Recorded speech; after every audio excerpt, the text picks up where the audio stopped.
projemizde Keypad ile hesap makinesinin çalışmasını anlatacağım sizlere. Benim bir adet Keypad'im var, potansiyometrem var ve LCD ekranım var. Yapmış olduğum işlemleri LCD ekranında göreceğim. Benim Keypad'imde sayılarım var. A toplamayı, B çıkarmayı, C çarpmayı, D de bölme işlemini gösteriyor.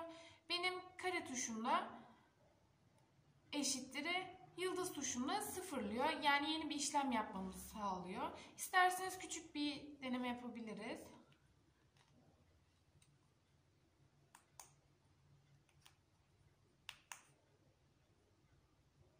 Bir tane daha işlem yapalım. Sıfırladım.